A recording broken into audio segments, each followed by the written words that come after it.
So you might already know that nutrition plays a role in IBD, but you might be unclear on what that role is.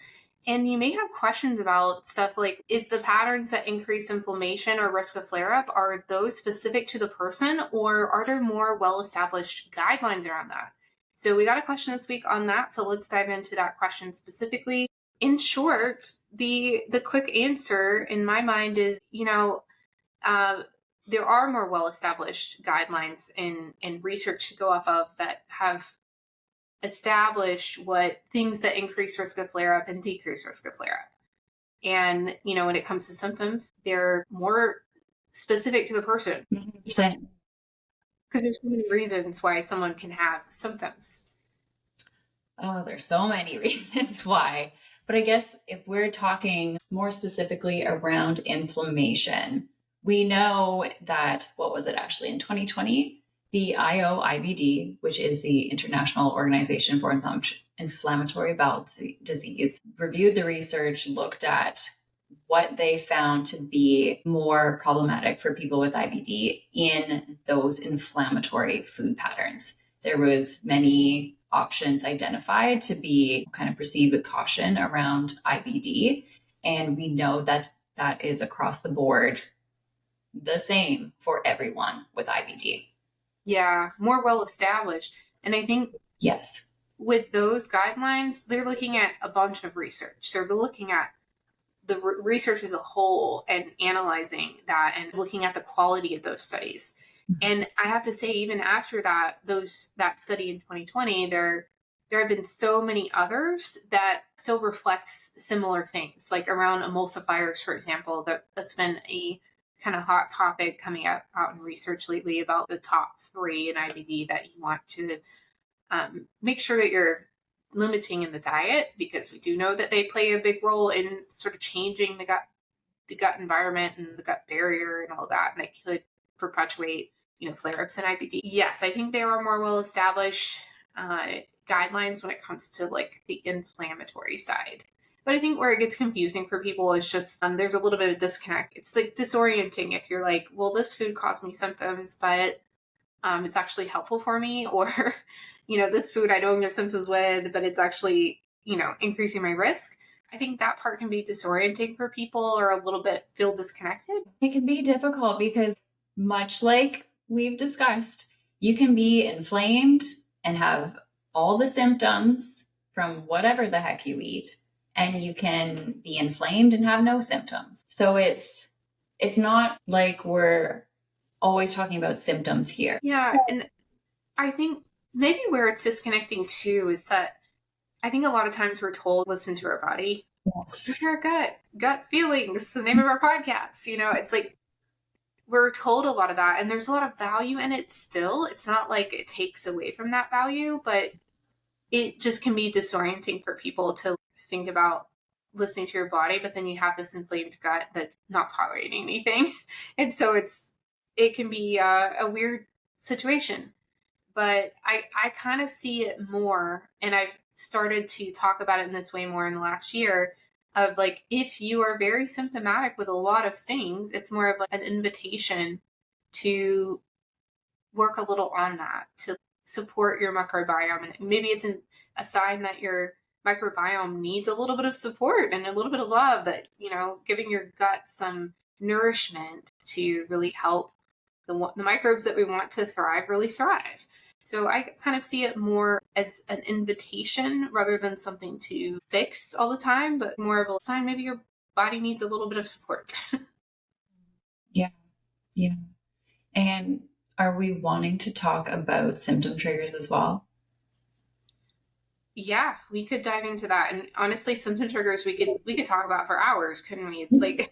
It's like when we're working with a patient, we do talk about it for hours. The first visit, we're like trying to understand the symptom. If someone says, I have bloating, your mind goes in all these different directions. So you're asking all the questions. I kind of see it like one of those decision trees where you're like, okay, if yes, then this, and this is the question I'll ask. And, Yeah. And to understand too, that when it comes to bloating and IBD, it's not always about the food too. So I guess like what I think about is if you always wear high-waisted pants all the time and they cut into you and you're sitting down all day, that's not helping your bloat. Yeah. But there's a whole lot we can talk about when it comes to bloating and symptom triggers. There's a lot we can talk about. But with symptom triggers, understanding that for those listening, those are very individualized and have great potential to change over time. Yeah. That's when, you talk to us and we talk about, ways to nourish your gut so that can become less and less for you. Yeah. And just to give an example as to how it's individualized or what that actually means, you might have two people that have pretty severe bloating. One person eats really fast and eats very stressed, or maybe skips meals or goes all day without eating, has a workout in the morning, and then eats a big meal at the end of the day. That is what we would say is probably related to the pattern, like the pattern of how it actually looks, the timing, the way that they're eating. Because when you're eating stress, you're producing this enzyme, not giving your body as much of a chance to digest things well. And, same with like the timing of eating. If you're eating one big meal into the day, gut transit time slows down a little bit, that may create this environment where bloating is very likely to happen in the day. Versus another person that maybe they have a different disease process present, or their IBD is located in a different spot. And so maybe they're more prone to fat malabsorption of some kind or some sort of malabsorption sort of state, where then the suggestions that we would make are completely different, right? Then we would tell the first person to kind of slow down a little bit. Let's see how that goes first.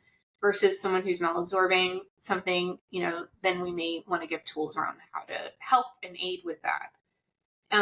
Versus another person, maybe it is diet related. Maybe they're consuming a lot of diet sodas or like something that's linking with the bloat. Or, it could be microbiome related. Maybe they're just have more of gut bugs present that create higher likelihood of bloat. There's all of that plus more that we think about. That's just a starting point. Yeah. But as a Spark Notes version, like you said at the beginning, inflammatory triggers for people with IBD are across the board the same for everyone with IBD. Symptom triggers are different for people with IBD. And that's where, to be honest with you, when I was first diagnosed with IBD, I didn't think about that at all, right? I was a teenager not thinking about that. It was just kind of like, when am I going to feel better? Like, exactly. Right. Because also, that's how I felt too, because you're dealing with a lot. You're just saying, how do I get through the next meal? How do I get to the next week? I know I felt kind of desperate in the moment. Like, how can I just feel better? You could have told me anything and I would have just been like, okay, whatever it takes to feel better. And I think people often think that it's just about eating healthier. It's really not. Like most people with IBD, like you're already eating healthy, like you already have a gut disease. So you're already thinking about it all often. But it's more about just understanding what's actually going on for the person and then using nutrition as a tool to treat it. Okay, I hope this was helpful for you. And if you need some support, feel free to reach out. I'll put the link on where to sign up to get an assessment. Also, don't forget to like and subscribe and make sure to sign up for alerts when our new YouTubes come out. And it helps us grow and it helps you get access to our content sooner. All right, take care, everybody.